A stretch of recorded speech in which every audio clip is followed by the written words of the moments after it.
New York City just declared a state of emergency.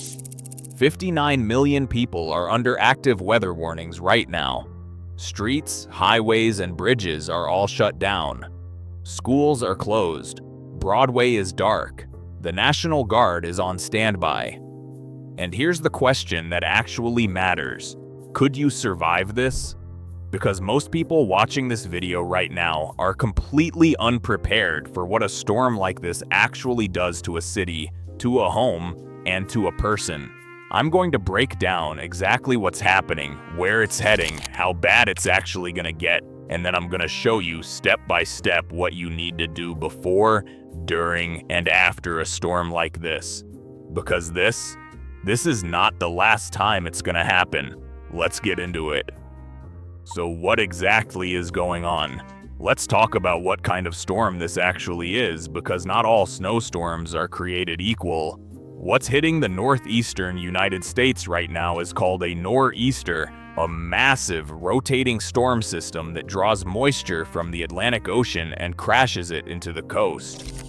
Think of it like a hurricane, but made of snow, ice, and winds of 70 miles per hour. These storms are notorious for being fast, brutal, and completely paralyzing. How bad is it, really? Meteorologists are calling this the most powerful nor'easter in nearly a decade. The U.S. National Weather Service has confirmed snowfall rates of 2 to 3 inches per hour at peak intensity. That is not a snowstorm. That is a whiteout.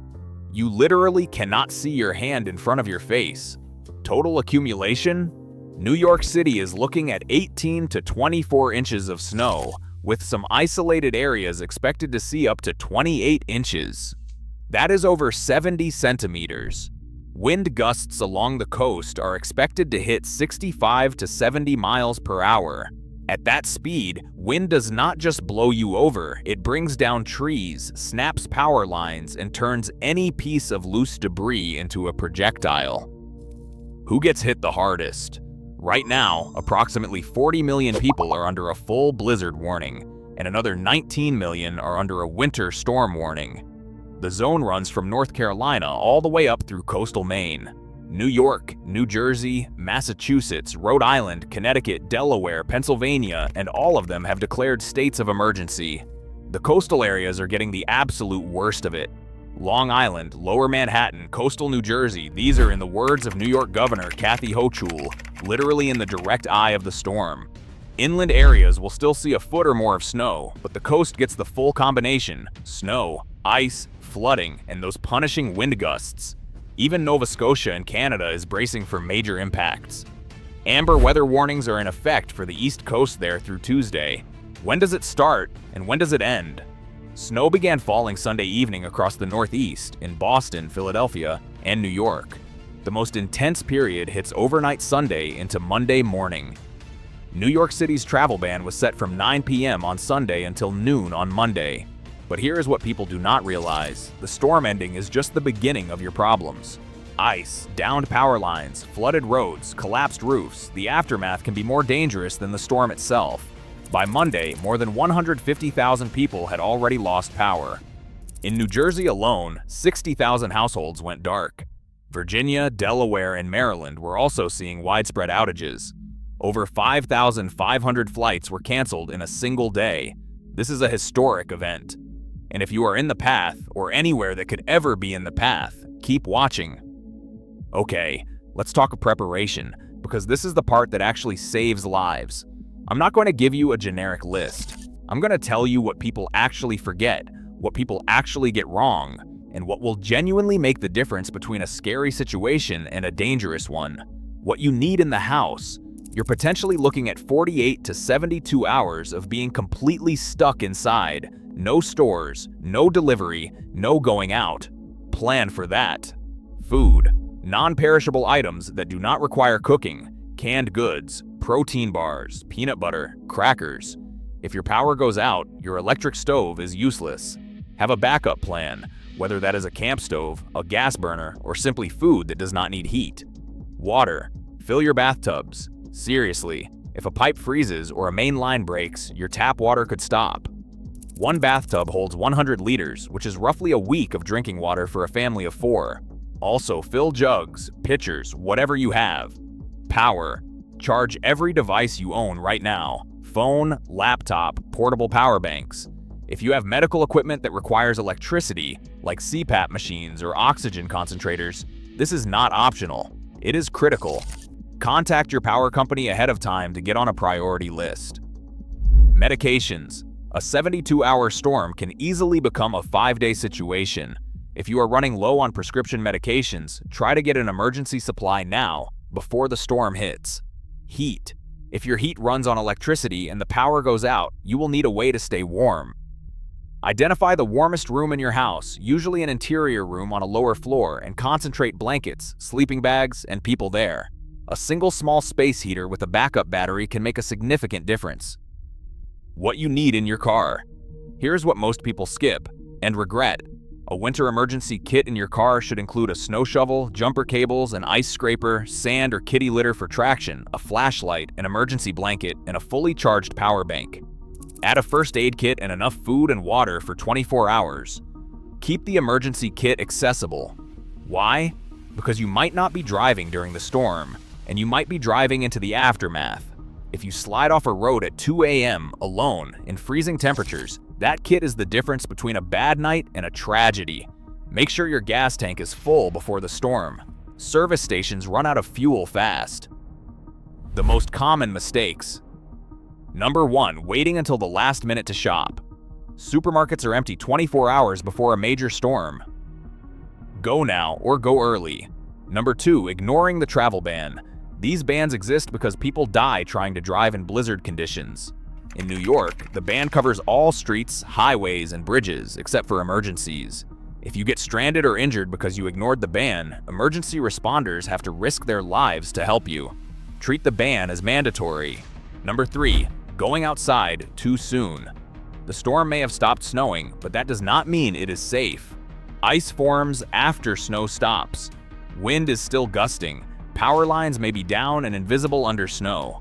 Wait until officials say it is safe and watch out for hidden hazards.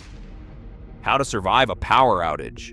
First, never ever use a gas generator or a charcoal grill indoors. Carbon monoxide is odorless and colorless, and it can kill within minutes. Every single year, people die this way during storms. Keep generators outside, at least 20 feet from any window or door. If your heat is out, layer up with moisture-wicking base layers, wool, and a wind-blocking outer layer, even inside. Keep your household together in one room. Body heat is real. Check on your neighbors, especially elderly people living alone. They are statistically the most vulnerable during winter power outages. What you absolutely should not do. Do not go outside to check on things during peak storm conditions. Do not try to drive if you are under a travel ban. Do not shovel aggressively if you have any heart condition. Shoveling heavy snow is a leading cause of heart attacks during blizzards. Do not run your car in a closed garage to stay warm. Do not assume that because the snow has stopped, the danger has passed. When is it safe to go outside? Wait for official all-clear notifications from local emergency management. In New York, the travel ban was lifted at noon Monday. But even after an official lift, move with caution. Ice is often invisible under a thin layer of fresh snow. Roads that look plowed can be pure ice underneath. Go outside only when you need to, and when you do, wear traction cleats or ice grips on your boots. Falls on ice are one of the leading causes of injury and death in the post-storm period. How to remove snow safely. First, your roof. If you have heavy snowfall over 12 inches, check your roof. Flat or low-pitched roofs are especially vulnerable to collapse under wet, heavy snow. You can use a roof rake from the ground to pull snow off the eaves without climbing up. On the ground, shovel in stages. Don't wait until the full accumulation is there. Smaller amounts are dramatically easier and safer. Lift with your legs, not your back. Take breaks. Drink water. And again, if you have cardiovascular issues, ask someone else to do it or hire help. Clear your car exhaust pipe before starting your engine. A blocked exhaust pipe, even partially covered in snow, causes carbon monoxide to back up into the vehicle. This kills people in every single storm. How to prevent damage. Open cabinet doors under sinks to keep pipes from freezing, especially on exterior walls. Let a thin trickle of water run from faucets overnight to prevent freeze-up. Know where your main water shutoff is. If a pipe bursts, you'll want to turn it off instantly. Check your basement for flooding, especially in coastal areas where storm surge can push water inland hours after snowfall ends. What to check after the storm. Your roof. Look for sagging, unusual creaking, or ice dams forming at the eaves. Your gutters. Clear ice and debris before it causes water damage. Your sump pump. If you have a basement, make sure it is working. Your car. Check underneath for ice buildup on brake lines. Your power lines. If any are down near your property, do not touch them. Call your utility company immediately. Check your furnace filter. It works overtime during cold snaps and can become blocked. Now, before I let you go, I want to leave you with a bigger question. Is this going to happen more often? The short answer is, the evidence points that way. Warmer ocean temperatures mean more moisture available for nor'easters.